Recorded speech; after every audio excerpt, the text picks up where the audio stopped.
नाज़रीन, स्क्रीन ते हलंदड़ फुटेजिस में ॾिसी सघिजे थो त कीअं हिकु औरत जेका दर्दनि जी मारियल ऐं सूरनि जी सतायल आहे, सणस जबर कंदड़ के ॿिया न बल्कि पंहिंजा ई वेझा अज़ीज़ ऐं भाउर आहिनि। घोटकी ज़िले जे ॾूरांह इलाइक़े सरदारगढ़ जे रणपट ऐं सेरा में सूरनि जी सतायल झूर पोड़ी अम्मा नेमत खातूं सां रत जे रिश्तनि भाउरनि जॾहिं ज़ुल्म ऐं ज़्यादतियूं कयूं त ही अमड़ उन्हनि जे ज़ुल्मनि खे सांधे ऐं मालिक जे दर ॿाराईंदी रही त ख़ुदा बि संदसि जी पुकार ॿुधी वरिती ऐं खानपुर महार जी assistant commissioner madam Rida Zahra Talpur हिकु मसीहा जे रूप वठी संदसि वटि पहुती।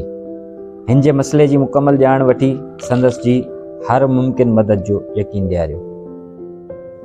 हिते ही सवाल थो पैदा थिए त छा घोटकी ज़िले में इहा सिर्फ़ हिकिड़ी ऑफिसर आहे जेका कंहिं मज़लूम जी दाद रसी लाइ उन्हनि वटि पहुचे थी?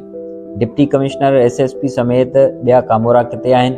यकीनन इहो हिकु वॾो सवाल आहे जेको जवाबु घुरी रहियो आहे, मगर इहो जवाब बि शायदि पाण खे किथां बि न मिली सघे, छो त पंहिंजे मर्दाने समाज में अहिड़ा सवाल सिर्फ़ ऐं सिर्फ़ अंदर में कया वेंदा आहिनि, ॿाहिरि बाप ई नाहे निकिरंदी। मैडम रिदा ज़हरा टालपुर जे इन्ही कदम सां दर्द वंदियूं दिलियूं खेसि सलाम अर्पण थियूं। पाण बि खेसि शेर अर्पींदासीं त जन खे सूर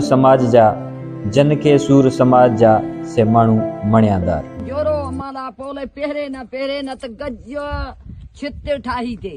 हाँ पुछा सही में जो पहरे तो पो ठाहे रखया। ठाए दे और इंदस पे दसा। हाँ छित हाँ। हे गज गज सही है। हाँ इयो ठाहे रखींदी सा तो जो मैं